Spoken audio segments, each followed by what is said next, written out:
Oh, hello! Welcome to part 3 of How I Got into Med School on the Brain of James. This final video in the series is going to be about the application process and interviewing. I'm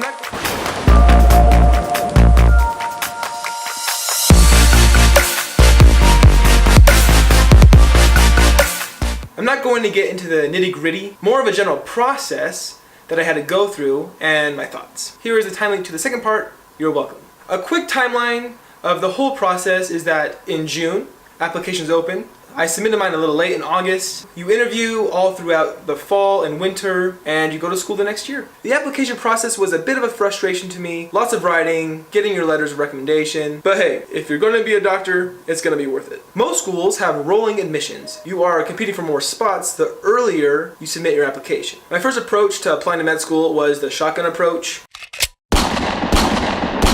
which is a bad idea. I essentially went online, Googled a map for all the medical schools in the United States, and picked places that I thought would be interesting. An application by itself can range from $50 to $200, so I quickly realized that I need to take a more controlled approach to how I apply to med school. It's best to narrow down where you want to apply before you start shelling out money. Trust me, you'll be going through a lot of cash before this is over. So I narrowed down the schools I wanted to apply to about 15, both MD and DO schools. Some people are overly concerned about where they go and how hard it is to get in. Not me. Things like location, cost, residency placement, graduation rates, those meant a lot more to me than the prestige of the school. Honestly, no matter where you go to, you're going to be a doctor if you stick with it. There you go. So after I decided on what schools to apply for, I had to start filling out applications. Writing is not something I enjoy immensely, and you have to write personal statements, essays, all sorts of things for the application. For 6 weeks, I struggled writing my personal statement. 5, 6, 7 drafts of it, had people read it, revise it. Eventually I made it to a point where I just decided I couldn't make it any better than it was and submitted it.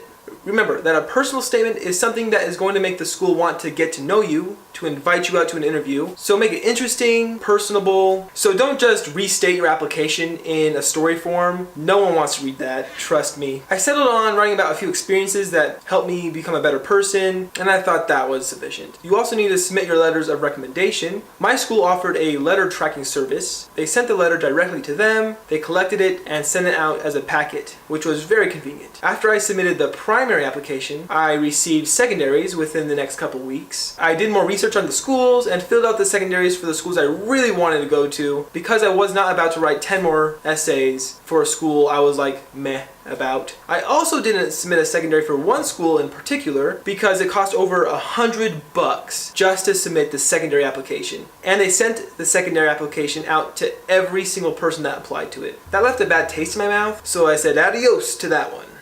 Let's talk about interviews. I started to get invites for interviews, and the first one was in October. This is really when all this application process started to sink in. I was like, wow, people actually want to get to know me. I was kind of surprised. I had to buy plane tickets, reserve hotels, get transportation, and they always do interviews in the middle of the week, so I had to check with my professors, get homework, get things done early, just to make sure that I didn't start bombing my classes. That doesn't look good. Before each interview, I also went to the school's website, research things like graduation rates, residency placement, clubs, housing, and I wrote down questions that I had for them in a little notebook that I brought with me. I wasn't about to fly halfway across the country, show up at an interview, and not have a single question for them when they ask me, because they always do. I also think that leaves a good impression, showing that you researched the school and you're interested in going there. I had a total of 3 interviews, and I tried to take some video to help share what it was like, a little Casey Neistat style vlog, but I quickly realized that I have no idea what I'm doing.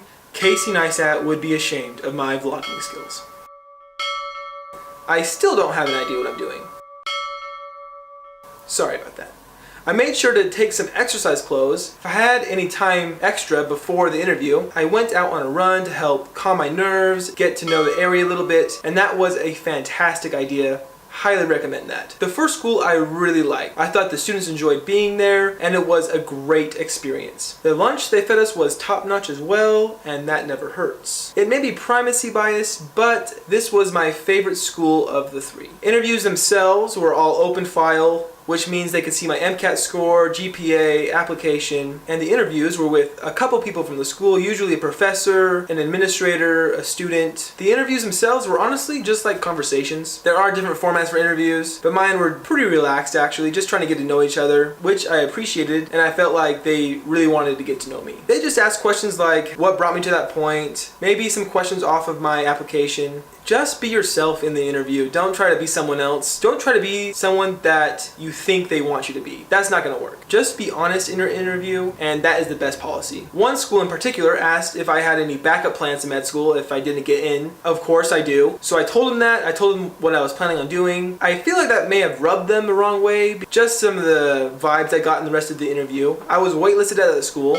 but hey, you never know. I was accepted at 2 of the 3 schools I interviewed at, and I decided if I really liked the school, why go to the other interviews? So I decided to pay the deposit in December, canceled my other interviews, and that's it. Alright guys, thanks for watching. If you have any questions, put them in the comments below. Make sure to subscribe because I have more videos coming out here really quick. And as always, have a great day and good luck.